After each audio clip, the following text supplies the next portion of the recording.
Safety Untamed, no fear, no fluff, just real world chemical safety lessons. I'm Jared. Let's go. Welcome to Safety Untamed, where we talk safety, share stories, and occasionally wonder how some people survive long enough to make it to work. I'm Anita. Now let's get rolling. Welcome to Safety Untamed. My mom says I'm too young to work in a chemical plant, but I'm old enough to know watch this is usually a bad idea. I'm Andrew. Let's do this. All right, folks, you're listening to episode 2 of the Safety Untamed podcast. No fluff, no fear, just real world safety served straight up. Welcome back to the Untamed crew. I'm Jared. You've got Anita. AB from SoCal. And it's so good to be back. I feel like I've missed y'all. I've missed you guys too. Maybe one day we'll do a podcast in the same room. That'd be great. That'd be fun. Can't wait. Where? Probably not Arizona because it's going to be hot here for the next. I think we need to go see Drew. San Diego? Yeah, it is pretty beautiful here. On the coast. What about a quick catch up? Like, what have y'all been up to? That's a great question. Drew, you want to go first? Yeah, I mean, just my new role. I find myself on the phone all the time, quite frankly. You know, my network demands my attention right now, and it gets a little overwhelming at times. Luckily, I have a world-class team that I can delegate and elevate them, you know, and they are absolutely vital for my success these days. And you know, it's nice having the right people in the right seat, you know. So right now, I'm just trying to keep my head above water, if I'm being honest. But you know, it's all beautiful. I always say I'm stressed but blessed, baby. Let's go. Oh boy. So is that new role? Did I see like the letters D and P? You did. Yeah. Nice. And you're staying humble, hungry, wise. I get it. VP. Yeah. Well, it's funny. I was kind of doing the role before. My boss is old school, you know, because people are always like, I want X title, or, you know, and I deserve this. And he goes, but are you doing it? You know, like, so you mean to tell me once I give you the title, then you'll do the job well? You know, like, you know, so he's old school. He would, you know, I had to do the job for a while, quite frankly, to even warrant the trust, you know? Sure. Well, congratulations, bro. Congrats. Yeah. No, thank you. Fist bump? Thank you. Fist bump? Boom. What about you, Nita? I am also busy. Working on a fairly large construction project, so it consumes some of my time. But interestingly enough, my husband is working in Alaska. I'm working in Arizona, and we are selling a home in Washington State. So life is incredibly busy for us right now, but all for good reasons. I think we found a beautiful home, so we should be closing on one and closing on the other within 2 days of each other in the month of July, and then we have to be out by the end of July. So my life is crazy right now, but all for, again, stressed but blessed, 100%. Stressed How about you, Jared? Blessed. Hey, look, I mean, are our stories all aligned? Yeah, so I will be announcing my new role next week with the new company, and we'll be going through everything you're going through, Anita. Title companies, insurance, moving, Airbnbs, McDonald's, whatever. I don't know. I just not looking forward to it, but you know, short-term pain, long-term gain. Yeah, absolutely. So, yeah. Well, good to catch up with you guys. Yeah. What about audience feedback? I mean, any audience feedback from episode 1? I mean, how did it go for y'all? I have gotten a lot of kudos. A lot of people really enjoy it. They're waiting for the second episode. So this one is, you know, people are waiting for it. So that's a good thing. I can get into some of the particulars, but I'm curious what you guys have been hearing. Drew. Yeah, well, I mean, my sister, she's the first to give me feedback, and she's like, snooze, JK. I just don't understand half of what's going on, but I like you guys. Yeah, that was right. That was what my sister said, right? So, you know, I've gotten a lot of people that want to be on the podcast. So I think, you know, we need to create a list somewhere. So those of you that are listening, if you want to be on the podcast, send us an email. Yeah, let us know. We got sponsors that get priority first. You know? Yeah, absolutely. Well, there's that, but like we got a lot of vision coming Yes. and lots of opportunity. The funniest feedback I got, I saw a very big title next to a very well-known person who was looking at my LinkedIn, and we weren't connected. So I DM'd him, and I put in the subject line "stalker," and then I put what we call people who look in the window and don't say hi, and I put peeping toms, and then he wrote back, "Oh man, you're such a d-bag. I was just curious when the next episode's coming." So I put laugh out loud. Look, I'm just totally having the most fun I can, but that said a lot. Like, he was checking in, like, when's this episode 2 coming? So you also bring up a good point, because we are on all platforms now too. So iHeartRadio, Spotify, anywhere you listen to your podcast, you can get Safety Untamed. So YouTube, any of those platforms we're available on. So something we should make sure the audience knows as well. What do you guys use? I mean, do people even iHeartRadio? I thought that was who uses that? I'm a YouTube guy. People still use it. Cool people. Really? The cool people. The cool people? Yeah. So, funny story, I listen to all my podcasts on iHeart, but I listen to all my music on Spotify. Really? Okay. Yep. I can see the Spotify.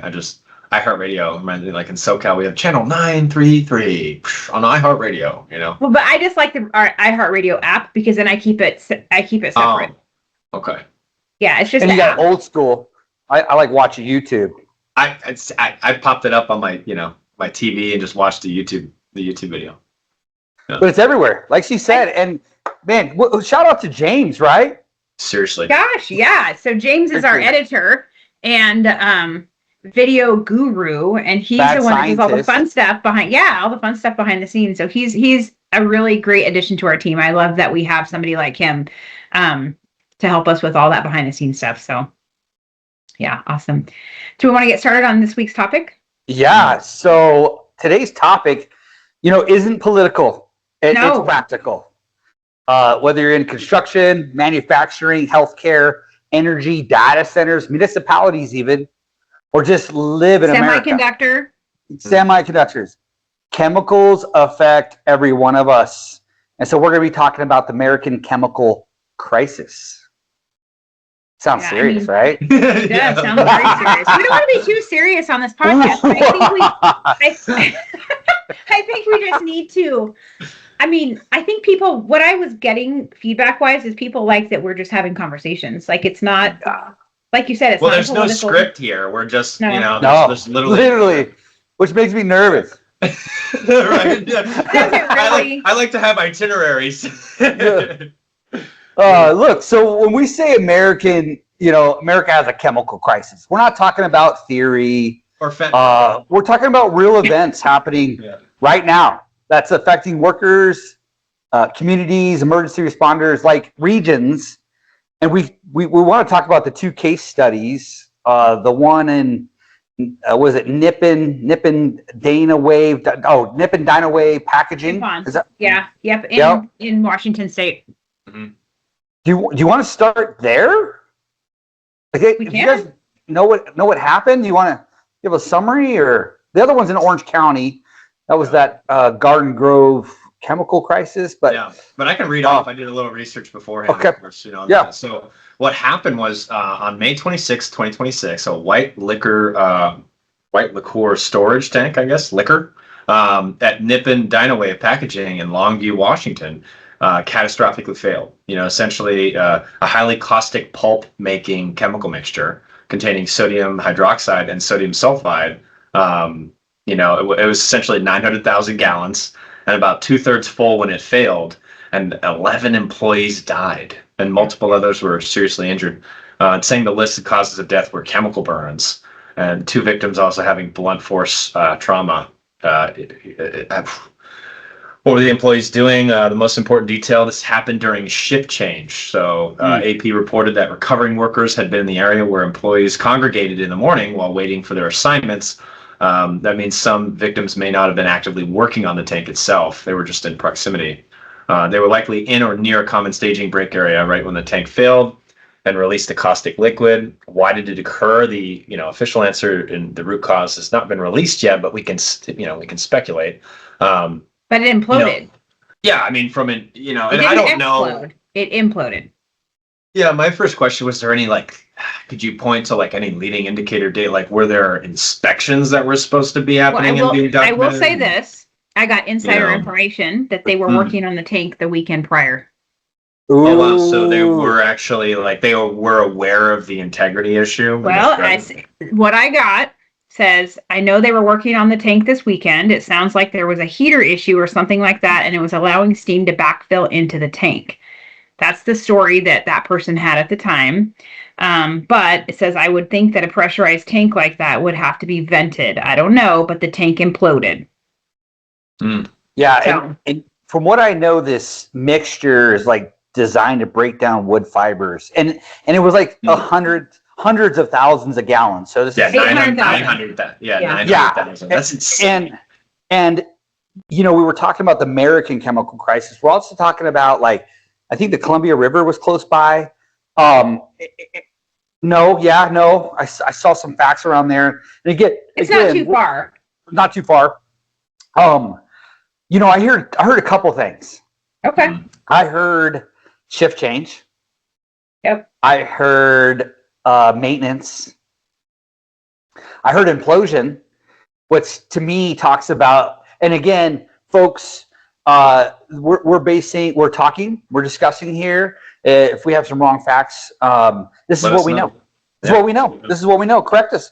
Hold that thought for a second, Jared, because you're exactly right. Most of America doesn't have facts. They know what they've heard, which is exactly what we're talking about right now. So people either get the news, they get it from friends, they get it from social media, they get it from Reddit or wherever they get it. But to your point, Jared, what we're sharing here is what we have heard. We don't know if it's fact. We don't know. We're sharing what we heard.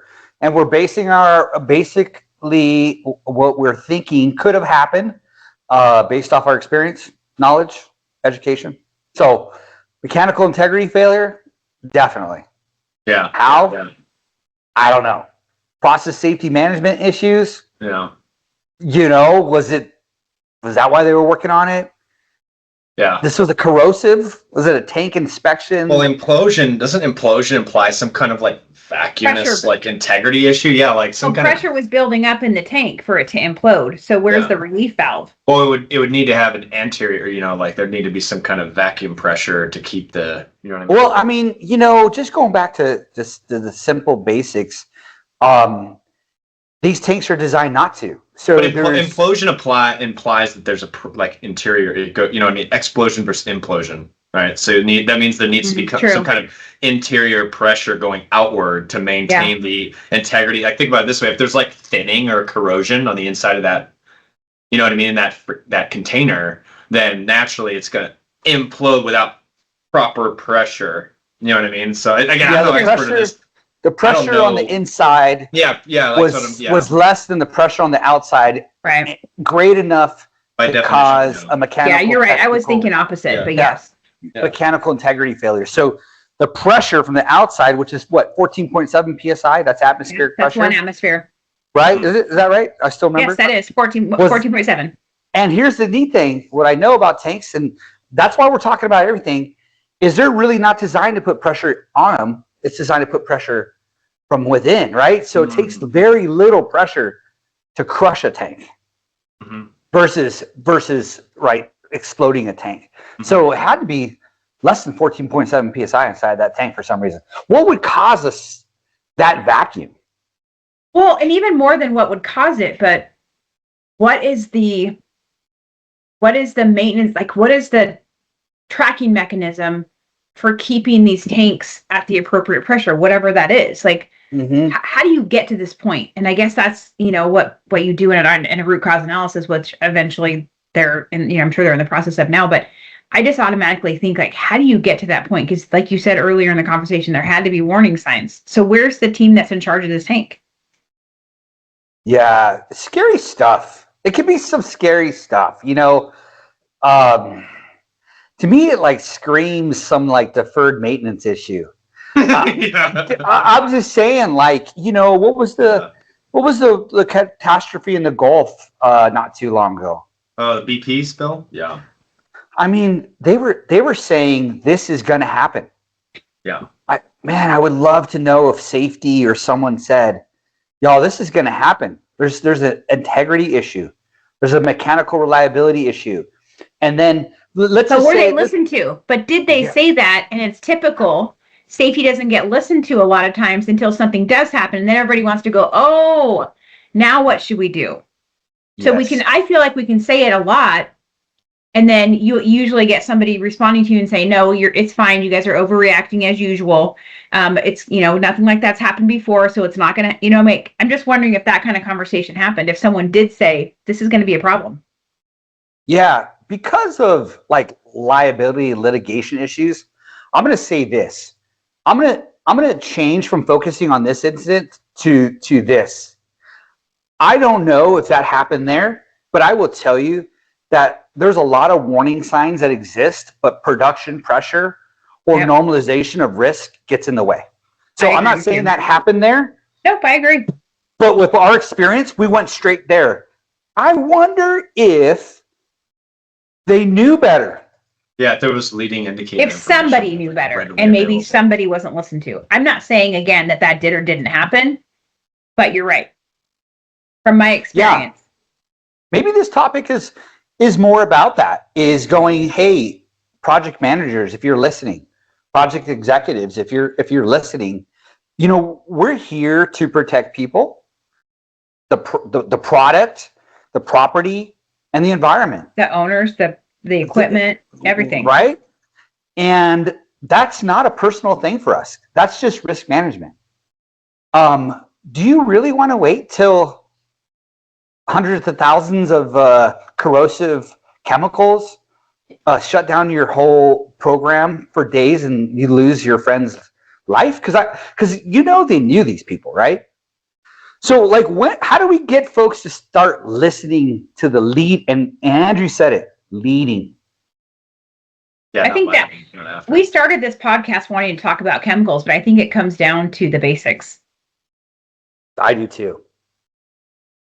I mean, how do we affect the industry such that people are more on board with planning and not letting production, in a lot of cases, take precedence?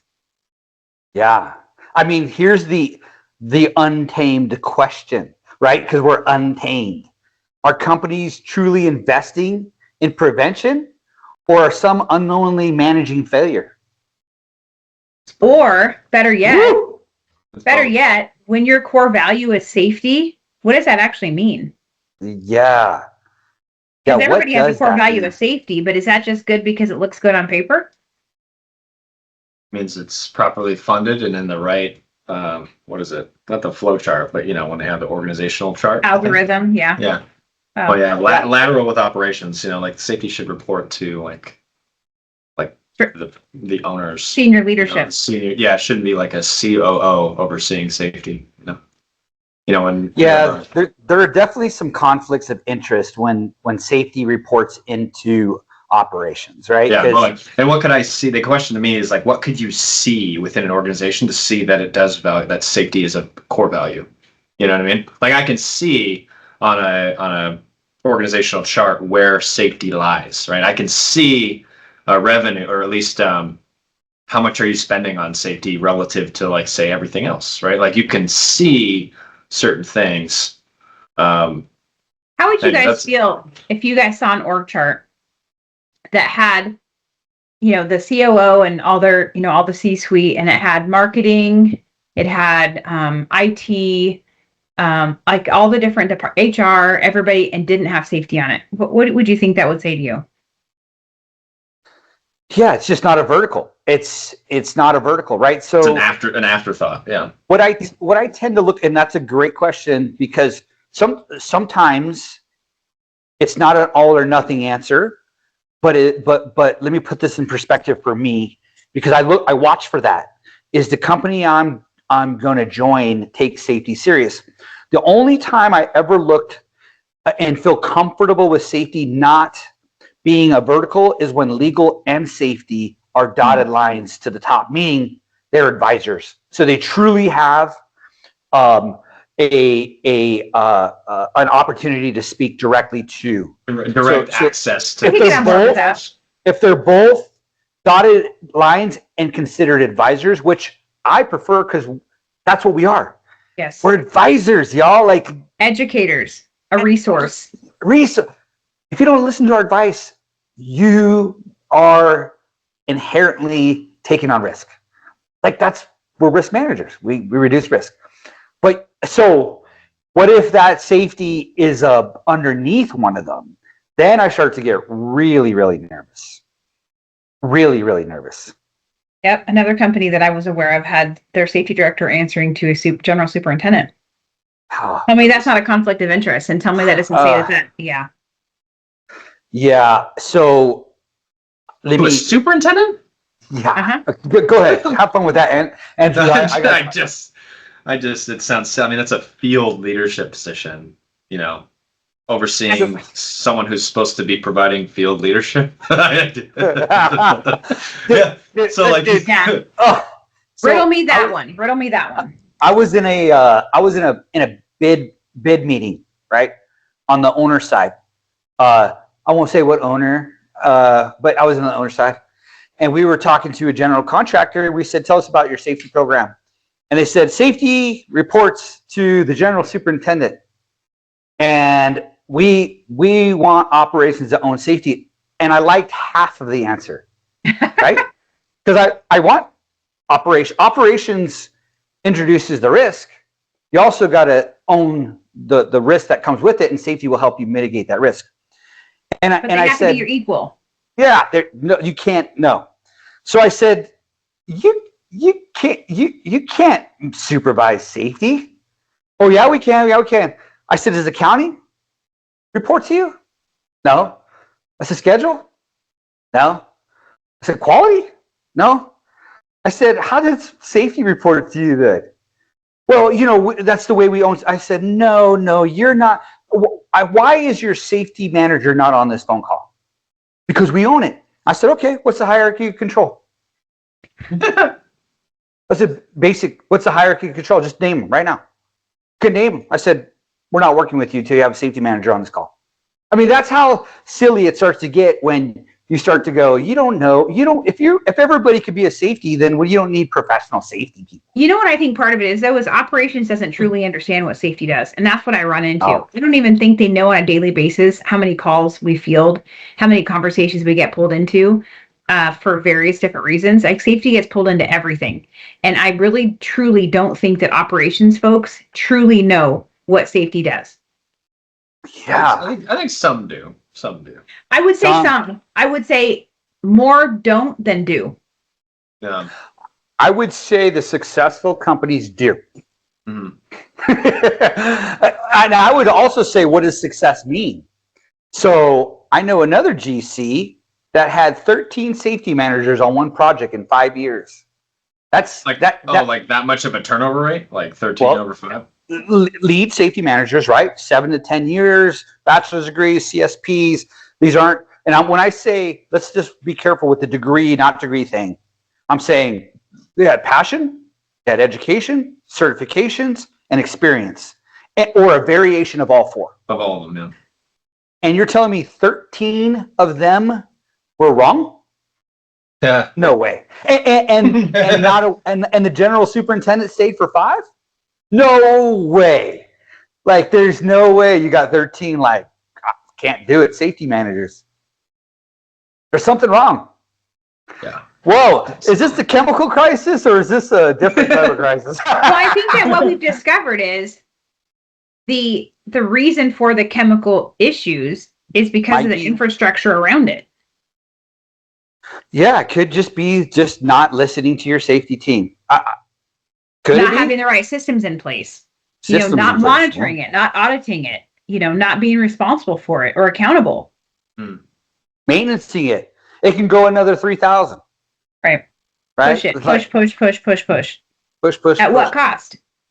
Well, huge costs. And then when it does happen, and let's just keep it even simple.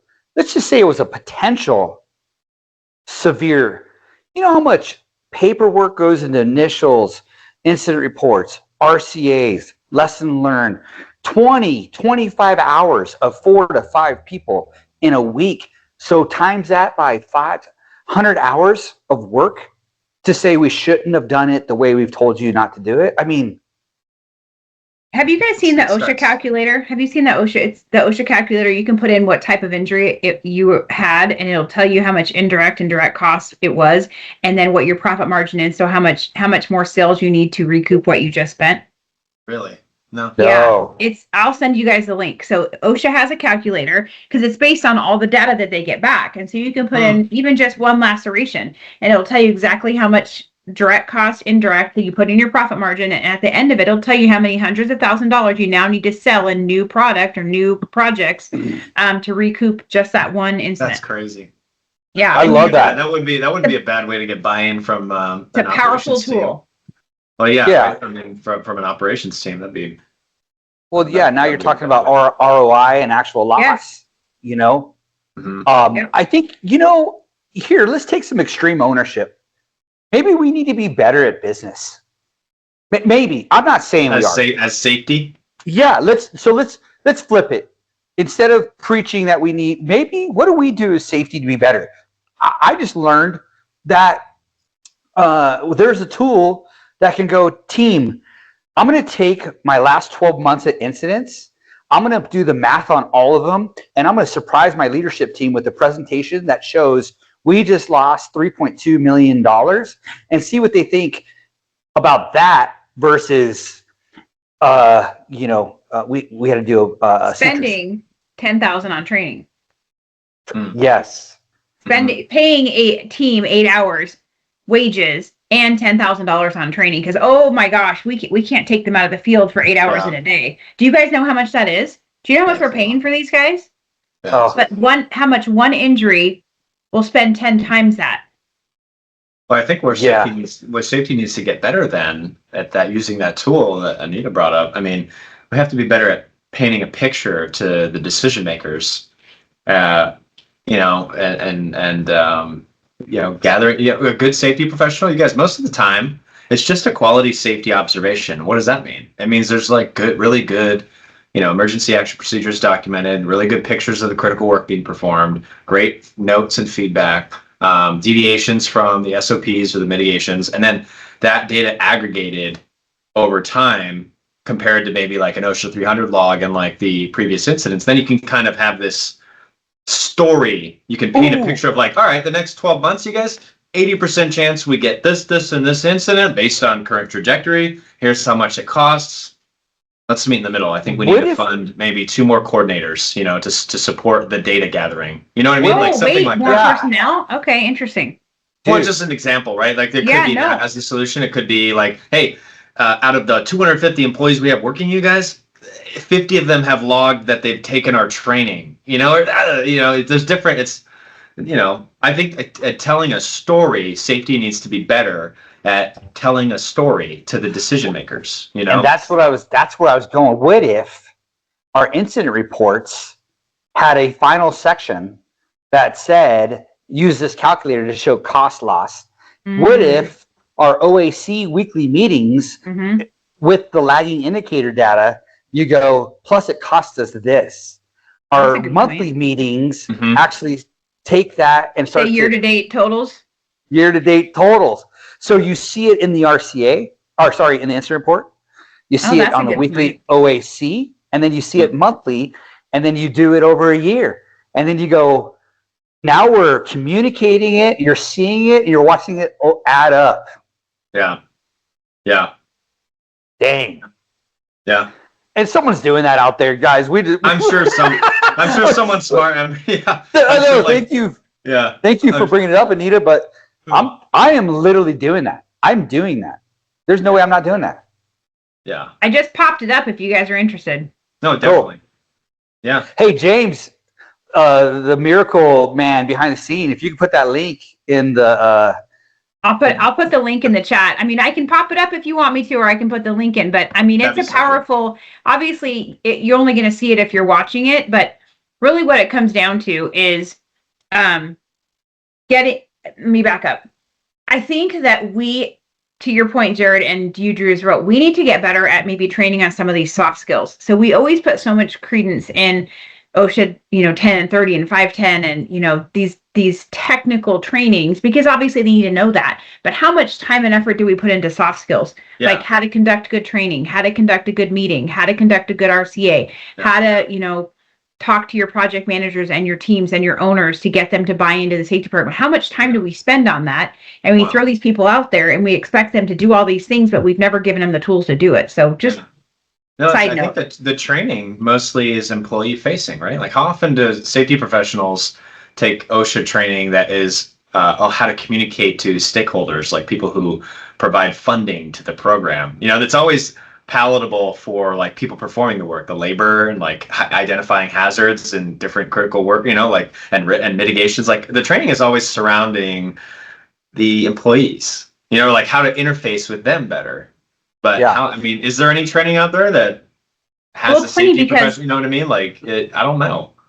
The project that I'm on has a requirement of OSHA 500 and 510. And I always tell everybody, do you understand that that's not like better than OSHA 30. It's just teaching you how to instruct the OSHA 30 class. Like I always think it's so funny that they you have to have an OSHA 500 and 510. Why? What do you feel like? Do you understand that all you're doing is learning how to teach the regs? That's all they're doing. It's a box. It's a check the box. Man, there's a lot to unpack here. I'm going to flip the perspective. Again? Yeah. We are hiring a lot of folks. Yeah. And there's two things I'm having trouble with. Not only am I having trouble taking the time to onboard and mentor. Yes. But I'm also running into people who don't want to be mentored or onboarded. They want to join the team and make 6 figures a year to go check barricades and fire extinguishers. That's a whole other topic, Jared. No. But I'm saying, so I won't even go down that rat trail. I'm saying, folks, start listening to the folks that have been around and learn, because this ain't going away. And Untamed's coming for you. We're coming for you. So, yeah. Well, okay. Orange County, California, Garden Grove chemical crisis. Sorry, I'm ADD tonight. I'll put this cord down. This was what? Aerospace manufacturing facility in Garden Grove, California. Who knows the details on that one? Or all I know is highly flammable. I looked into it a little bit. I mean, at the end of the day, it mirrored what the BP spill, like all the leading indicator data, lack of quality inspection data at a frequency that was supposed to happen that didn't. I think that what's crazy is how little, I didn't hear about it except through a friend. It was so, like, the potential for catastrophe was so high, and I didn't even hear about it. And I'm in Southern California, right? So I was just amazed that 50,000 people were displaced by this thing, and I hadn't heard about that. I mean, that could fill a stadium, and I think that's pretty wild, that was not discussed. At least no one even came, other than a client of mine that talked about it. I only heard about it because I heard about it on Facebook because a girlfriend of mine lives in Orange County, and she was saying that that the evacuation had reached a couple miles from her house, so she wasn't in the evacuation area, but only by 2 or 3 miles. It would have been like Chernobyl, Orange County, Chernobyl. That's what I'm hearing, right? So when I would do a risk assessment, I think we would look at 5 things, right? Injury, environmental impact, impact to government, like reputation. And I'm thinking, this is one of those suckers that could put you out of business. Like when you reach a scale of evacuating communities at 50,000 people in Southern California, because you didn't check a pressure valve, like you're talking about putting your company out of business. Why are people, and I'm not saying this happened here, but I know it happens. Yeah. I worked in oil and gas for 10 years. Why are you taking so much risk for so little? And if you're going to be business men and women, and you're looking at the ROI, this really kills your math. like because you didn't want to pay overtime for some dude. And let me read this, Jared. This is for our audience. I had to look it up again. So go ahead. The aerospace company called GKN Aerospace had a large storage tank containing methyl methacrylate, MMA. That's fun. Yeah. Highly flammable chemical used to make aircraft windows and acrylic plastics. The tank began overheating and building pressure. Officials feared it could explode or rupture. And again, more than 50,000 people were evacuated as a precaution. What caused the problem? Investigators have reported that a cooling system valve malfunctioned, preventing normal temperature control. Yeah. Then the tank continued heating up, creating the emergency. Federal investigators are now reviewing maintenance records. First question, right? And cooling equipment and storage practices. But that's pretty crazy. I mean, obviously, for those who aren't aware, what responders did do, instead of sending workers directly to the tank or next to the tank, they, established a large evacuation zone, continuously cooled the tank with water, and used drones and remote monitoring and monitored air quality AQI, and then waited for conditions to stabilize. It says eventually a crack developed in the tank, relieving pressure and reducing the explosion risk. I wonder if that was, an intentional development, or if that was just an act of God, like a crack developing there. Like that sounds like luck, right? The tank did not catastrophically fail. Big takeaway. That's really it. Just looking at the data here. It's scary though to think about that. It's scary. And when you said drone, I went back to my oil and gas days. Are they intrinsically safe? Like, are they creating a smart? I don't know, right? We're in a new territory here. I don't know. But are organizations too reactive? That's, I think, one of the big questions. Instead of proactive? Instead of proactive. Are warning signs being ignored?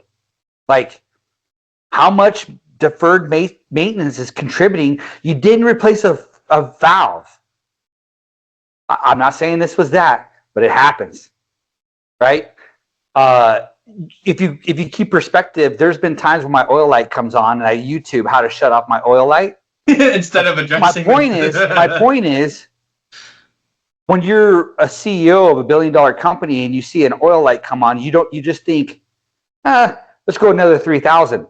We got to be careful with that. Do you get complacent because maybe that light is faulty? Maybe it's come on before, so you don't know if it's a real indication. Like, I'm just. Oh, it's totally complacency, and I love that about us. We're extreme owners, right? So we're part of the problem, but we got to be part of the solution. Yeah, I should have just got my oil changed.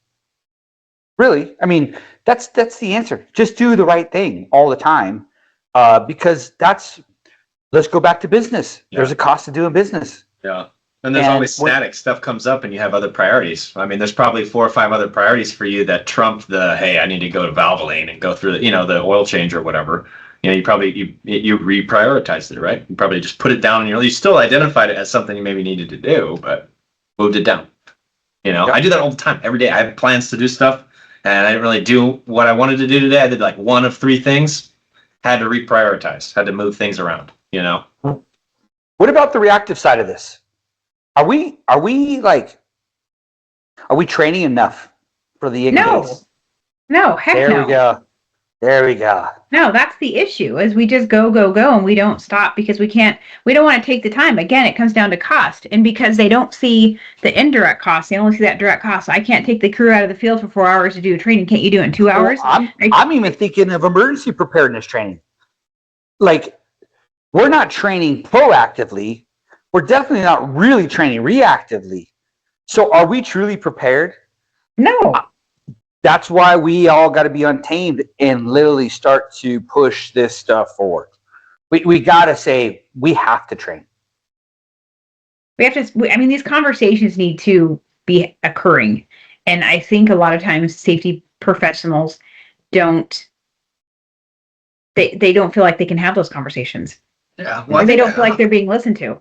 I don't know if my brain doesn't go to training. It just goes like, again, I have to, there's we have like lots of people in the field, right? And it's most of the time there's just accountability issues. So like for any of these instances, who was responsible for that area of operations and who had that person accountable to do their inspections on time? I hear it all the time, like, oh, I couldn't find the crew. Like, okay, brother, are they, did they not invite you back, or like, there's an accountability. It's, in safety, I think that's a big problem. A lot. Well, safety training is a problem, but I think there's like an accountability thing. Well, that it is goes hard back. to. It goes back to this where the pain point is, and Anita said it, and you said it. Is the focus and pressure on the schedule? Every time someone that I investigate or talk to, they felt like it was just better to ignore the oil light, because they were going to get in trouble for not getting it done, than to stop for a second and fix it and then get it done. Reactive, proactive. I don't know, y'all. All I'm saying is I think we're hitting something. I think there's going to be some comments on this. I'm sure. Think so? People are gonna, Yeah. I think there's gonna be some really good feedback and conversations about this one, because again, you guys, for those listening, we're not like, we have no script here. We're literally just this is off the cuff, But I think my mind goes to accountability, right? Yeah, I see this just with all the people in the field that I work with. You give people all the authority. They don't have to have a degree. They don't have to have a cert. Oftentimes, they have all the power in the world, and they're alone a lot of the time. All these factors. It doesn't. You have to trust them, and trust is just developed from consistency. So, but how do you know that they're being consistent? You look at their safety observation data. You know what I mean? Like, there's things you can look to see if someone's consistent, other than like putting some tracker in their truck, which helps. But again, I always go back to, are we giving them the right tools? If we can say, yes, we've given them the right tools, and yes, we've trained them appropriately, then it goes to the accountability. But I think first we have to make sure that we as leaders are giving them all the tools they need to do things right. And if we can say, yes, we are, then absolutely. Why aren't you doing this? What's the problem? I think oftentimes we aren't giving them the right tools, or we think that we are, but have we really sat down with them and made sure that they understand? I love that, Anita. Like, I was hearing Andrew, but and I was getting it. I get it. But I always say you got to go way upstream. And I think you hit the nail on the head. And what you made me think of as a parent.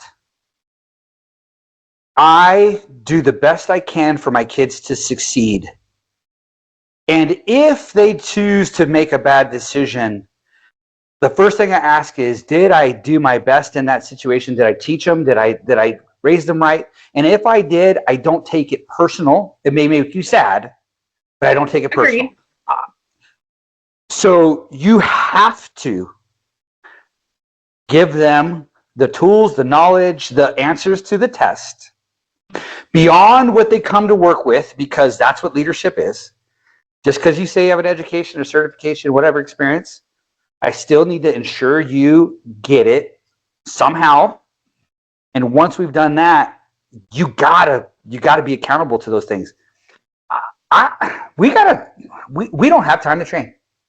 I'm not saying just problem. Us. All we get is tribal knowledge. That's it. Which is reactive, right? Because you're OJT or whatever. I was about to say, there's on-the-job training. There's different, there's the check-the-box training to shift liability to the employee. There's levels to training, right? There's a good point, dude. You made a great point. Check-the-box training to shift it to say we did train. Yeah.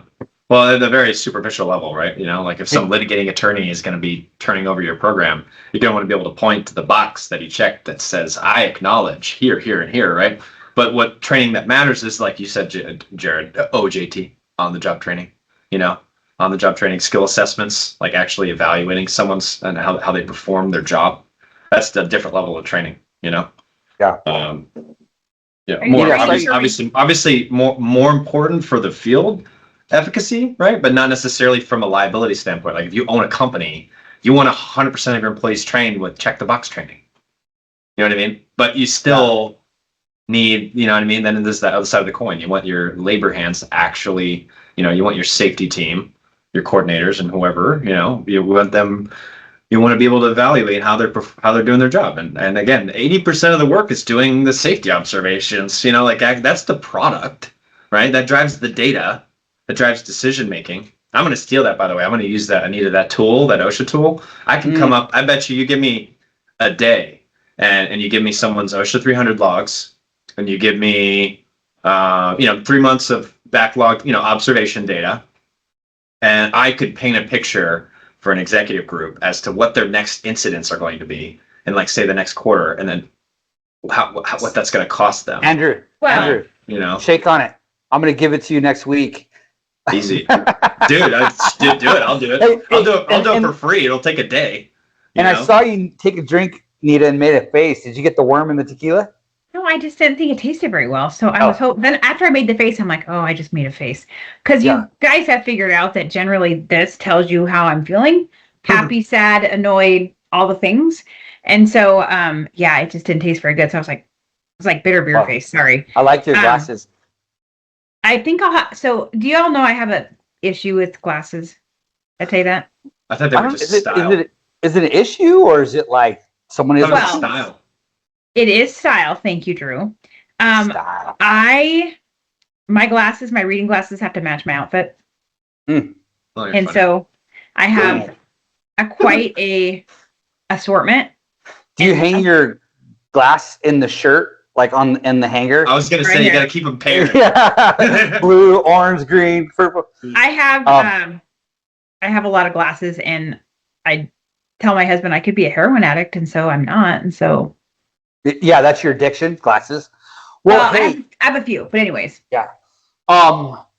Before we go further, we want to thank our sponsor, right?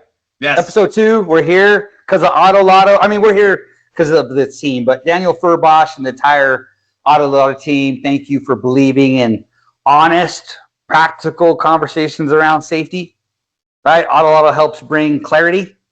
Being an early adopter, I greatly appreciate that. So go ahead and check out Auto Lotto and tell them the Untamed crew sent you.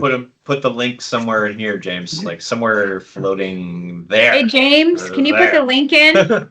We need 2 links. We need one for the OSHA incident tracker and for Auto Lotto. Thanks, James.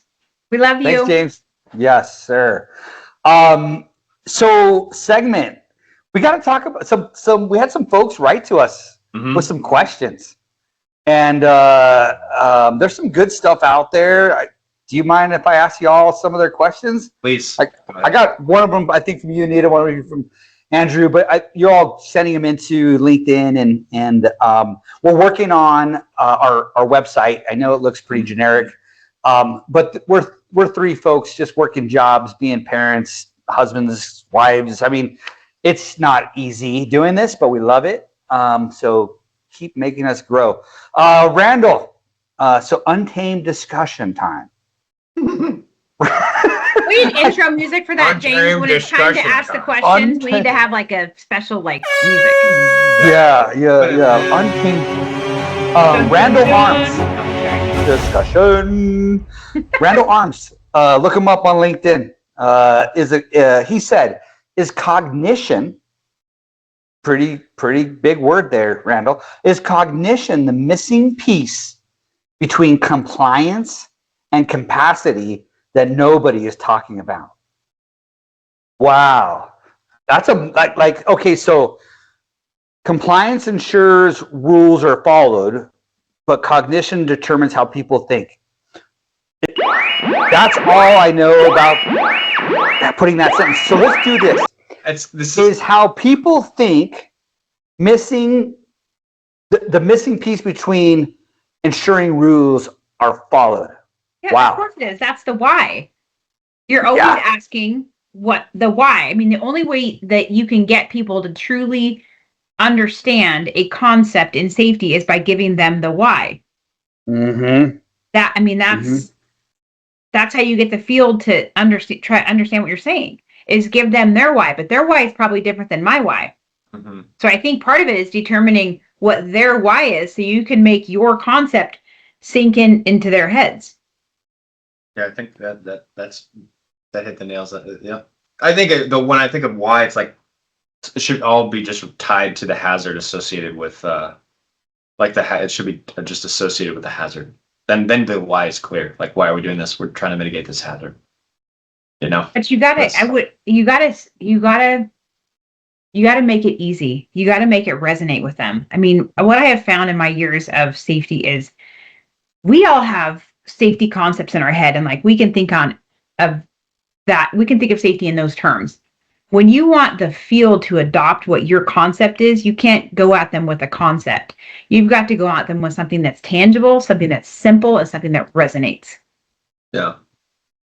Period. Mm-hmm. Yeah. You know what I love that makes me think about the badges on Southern California Edison? They always like why I work safely. And then on the other side, it's like a picture of their family. You know, they're like their daughter and their child. Or, that was very powerful to me coming up, from the field. I think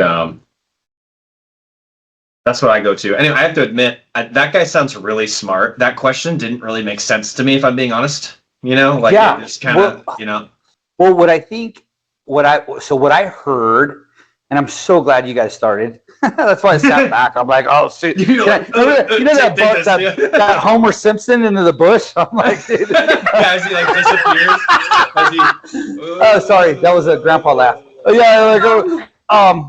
Look, so I'm thinking of Vigilife, right? Here's another shout out to them. Oh yeah. So they're using, smart tech to measure physical capacity, right?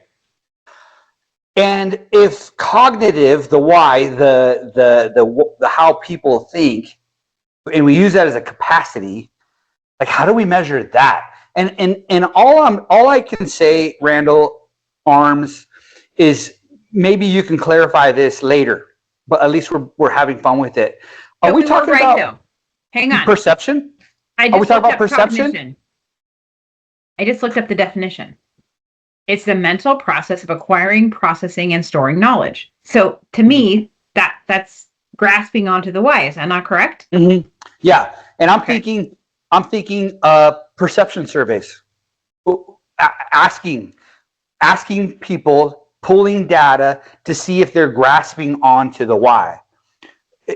Maybe. I don't know. What do you think? How do we measure it? Well, I think surveys can be great. The thing that I get concerned about is people don't trust them. Mm-hmm. And they don't think that if they a couple things. They feel like if they're too honest, that they're going to get in trouble for it. Mm. They think that Big Brother can see them. And even if you tell them it's a Forms, like Microsoft Forms, and you truly don't know who's sending in the information, they still think that it's them. They still don't feel like they can be 100% honest. And then there's the other piece of it, which is if they are honest, they don't feel like anything's going to be done about it. That's the only issue that I have with surveys is I've seen so many of them done and they just get thrown out. And so I would love that to be the way we could get information. I just don't know if I feel 100% that we would get. Does that make sense? Yeah. Yeah. I think it does. I think you could rule out the exception. If you do it to 500 people, I would imagine that people who have that sentiment would be 20%, 10%. I don't know. I would like to think it'd be in the minority, right?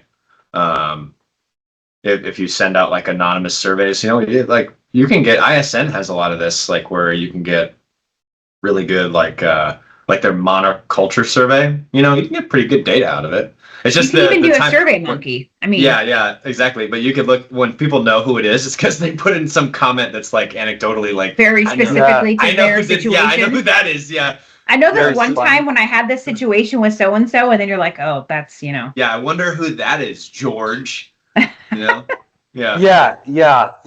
But I think as we take it back to the original topic on chemicals, I think what I'm getting out of this is that it doesn't matter what the topic is, whether it's chemicals or any other topic that we could be talking about, is the root cause of these problems the same? Ooh, no, but there's probably a very small pool of 3 or 4.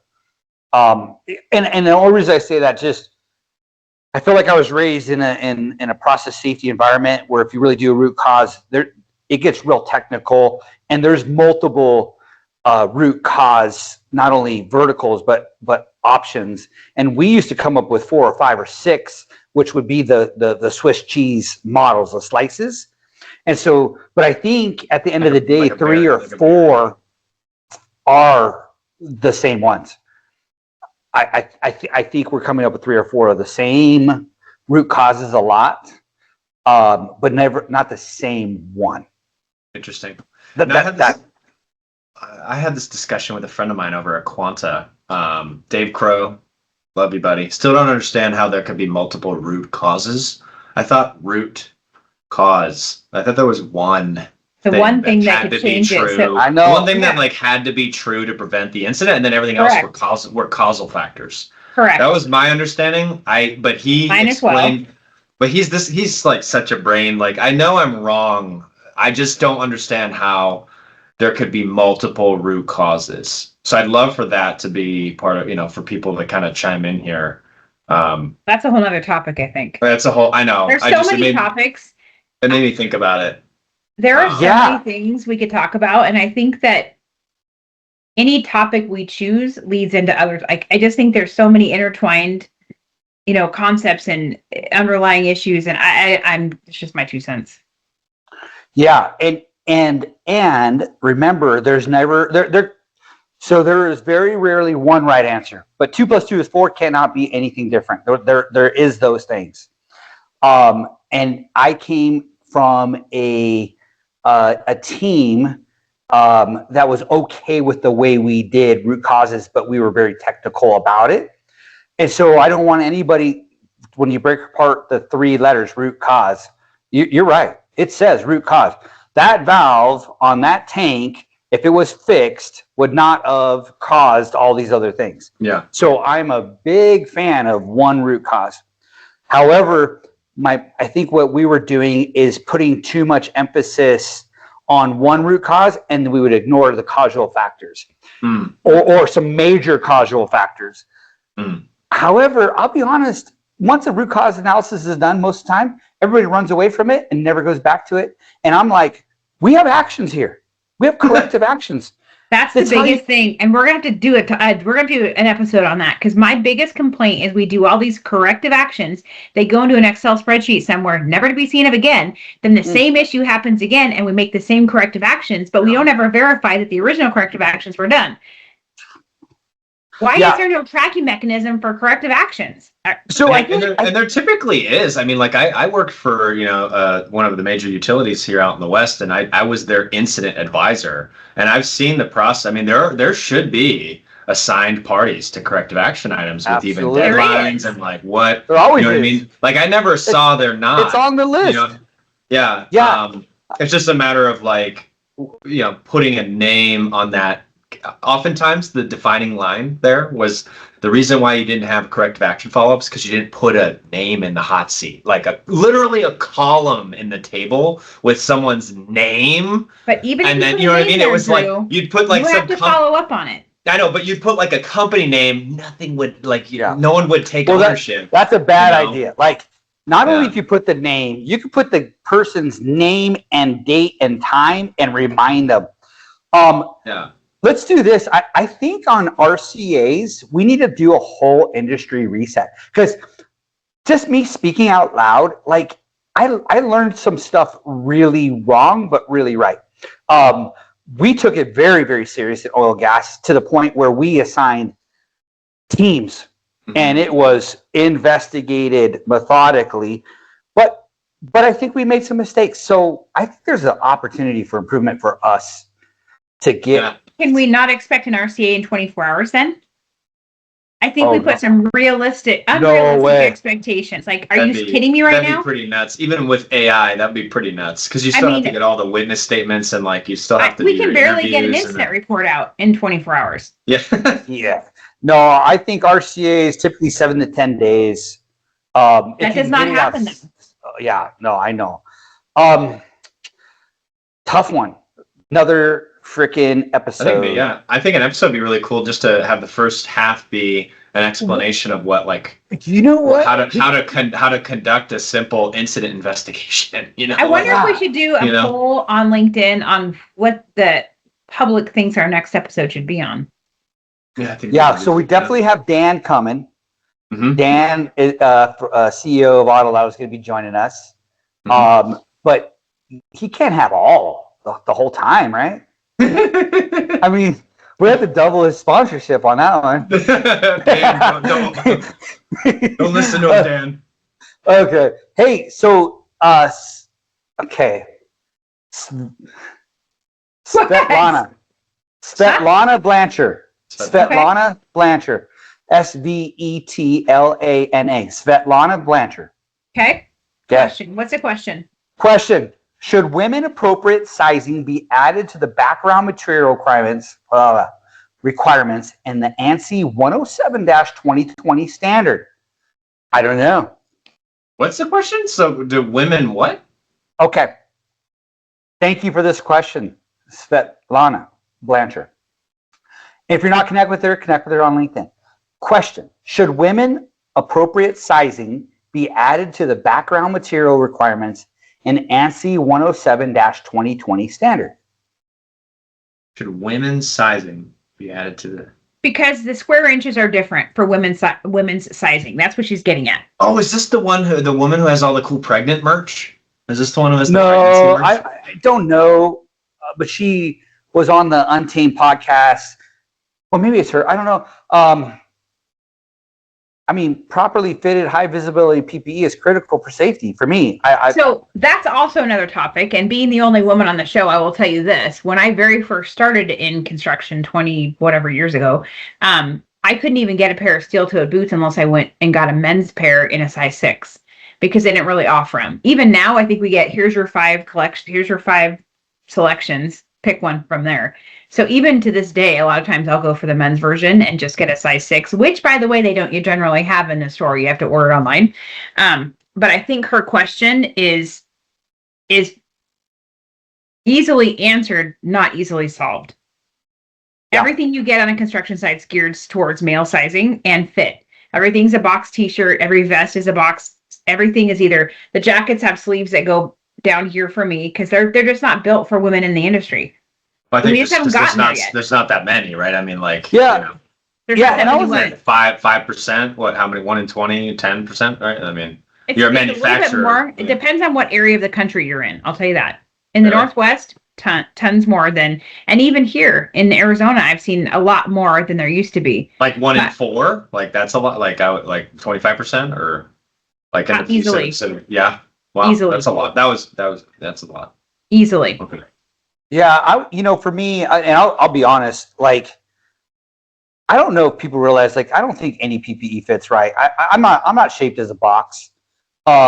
It's always, but here's my point. It fits men better than women, and it already fits us bad. Mm-hmm. So like if I don't, so there's got to be a problem, right? If it fits us bad, it's got to fit you all worse, and that has to be changed. Like, I mean, it's like there's so many things that need to be changed. I agree, but like, seriously, I'll put on a freaking high vis vest. It's a straight box triangle. It feels like a little short dress on me. Like, or when I used to be in the Army, we had BDUs. We were all box people, like, literally. Now, if it was bad for us, it's got to be bad for women. So yeah, it's got to be changed because you're shaped different.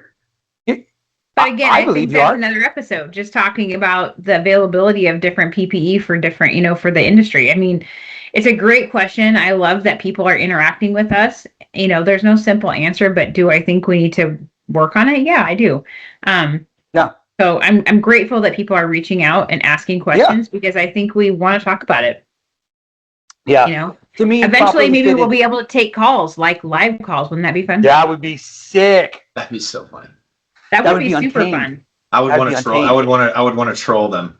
Like, oh, this is a sub podcast, right? No, this isn't. Yeah. Could you imagine, like, someone calls you out? Yeah, put them on speaker. Dude, yeah. Remember that time? I think that's what we do. I think that we're not, like you guys said in the beginning, we're not a scripted podcast. I mean, we originally started talking about chemicals, and we started talking about maybe the reasons why these incidents occurred, which led us into a whole bunch of other conversations. But I think that's what happens in safety is it's all related. And so I think take the our topics Adderall. are endless. We don't do Adderall. Yeah, That's another topic, Jared. Anything Drug that use in doesn't, the industry. yeah, dude, anything that doesn't fit right can cause risk. That's how I look at that. Well, we're getting to the end of our podcast. I mean, what aren't we saying out loud? Right. Is there anything we're not saying out loud? Or I mean, my question. My question, real quick. So, I love this one. This is from a friend of mine. He's the VP of risk for a large ET&D contractor, and he asked, "Give me an example of your most effective process or tactic to achieve cultural buy-in by your lowest level employee." So, I'd love to start this one. I was thinking about this a lot. And I learned this isn't mine. This is, again, a shout out to Jay Clark over at Wilson. He did this, and I had to ask him, like, "Sir, that was incredible. What did you just do there?" And essentially, after a morning tailgate discussion, right? It's an all hands. You talk about the scope or the emergency action procedures, where they're at, right? What they're doing. Scope, hazard, control discussion. Simple, right? And then after that, when they're like, "All right, everyone good?" Nope. And then he said he'd pick out a random person. It could be the new groundman, right? Or it could be the journeyman, or the foreman, or the new guy, or the safety. But mostly crew leadership, right? And then the people that worked with that, he'd call them out by name.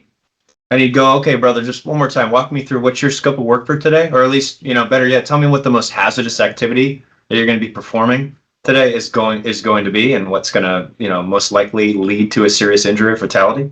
And they'd say it, and he'd go, "Okay, well, I just, while everyone's here, can you do me a favor? Can you give me your word that you're going to abide by all those controls? And we didn't just have this discussion for no reason. Like you affect a lot of lives here today, brother, and I'd really appreciate, your word as a man." And they'd go, "Well, yeah, of course, yeah." And then he would duplicate himself in that when he was gone, what do you think that foreman would say as his crew was mobilizing for the day? "All right, you better not. Don't let Jay down. First of all, like I gave my word, right? And I'm sure this is similar for women, Anita, but for men, I mean, you give your word like that.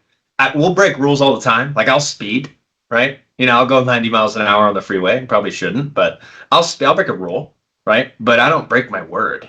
So if someone if you capture someone's word, it effectively helps duplicate your efforts out in the field. So I like that tactic, because all you have to do is have another follow-up conversation and get it amongst the peers, right? Like if you picked out one person out of, say, 80, and you had them publicly say what they would do. It's just like my men's the prayer group we have, Jared, at my church. We have a weekly men's prayer group, and when we go, or when I go, we pray out openly. We'll pray silently for 10 minutes, and then we break off into groups of 3. And then I pray openly with my brothers, and I see them. So there's like a power to speaking to it out loud that is hard to, when you see them, it's like an integrity thing. Like they're going, "Oh, how you doing with that, brother? How's that rock in your life going?" Like you have this, I don't know. Hopefully that makes sense, right? Like you're speaking to them openly, and you're held accountable to them, and it reminded me of what Jay did out in the field, to capture their word. So I digress. I liked that question. Yeah, I don't think you digressed. I think, there's an old saying, I think it was a president that said, "No one cares how much you know until they know how much you care." And then in the military, yeah, sure. It talked about, being my brother, my sister's keeper. And when you start to relate on a human, like literally a human to human scale, and look at people beyond their uniform and into their lives as husbands and wives and daughters and friends, and know that you really want to see them succeed and get home safe. But I say succeed, which is getting home safe. When you really start to lead like that, when you start to connect on a level that's relational and not transactional, people change, because you can't fake that. You can't fake it.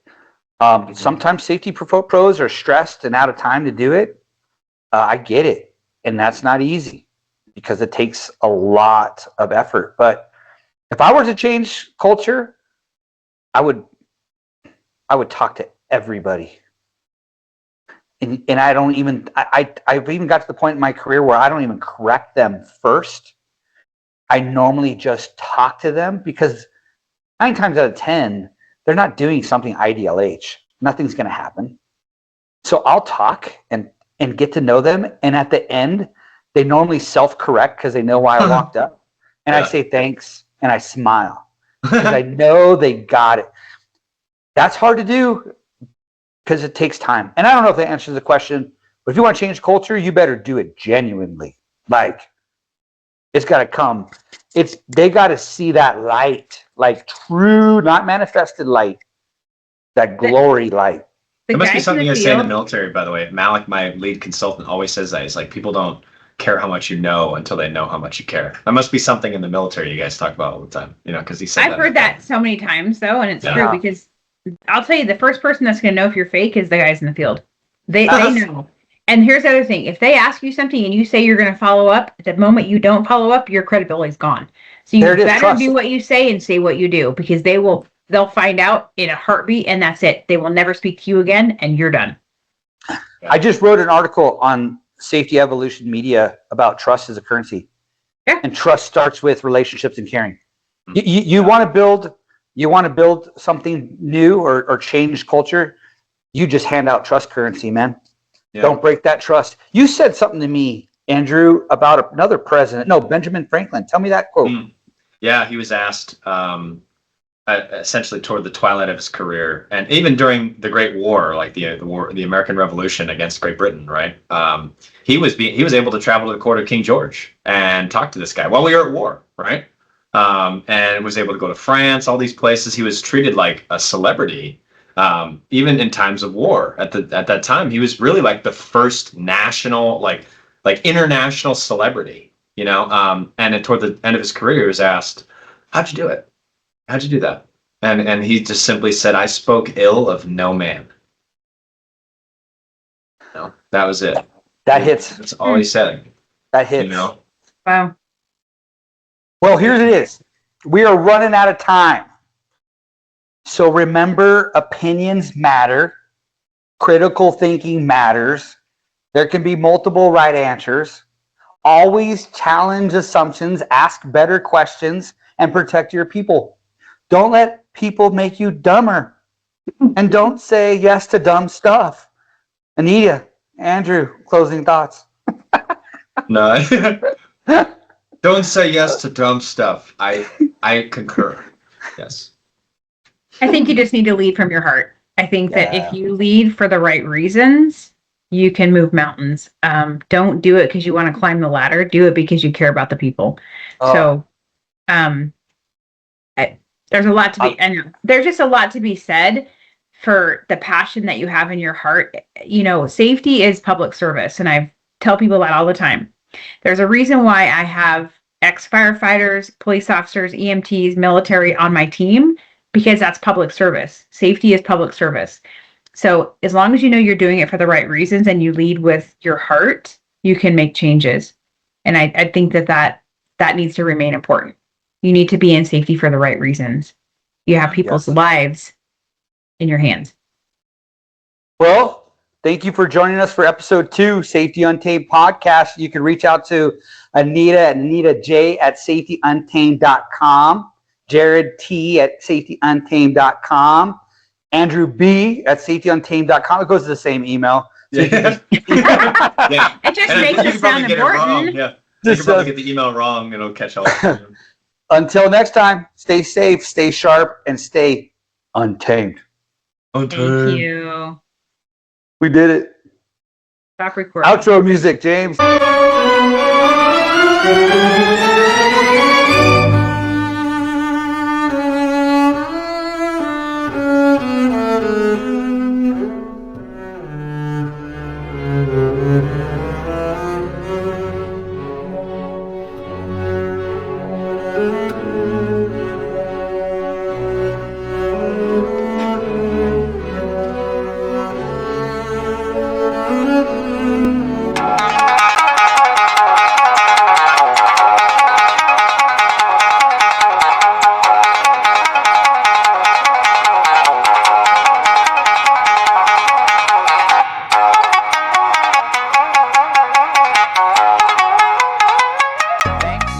hanging out with us today.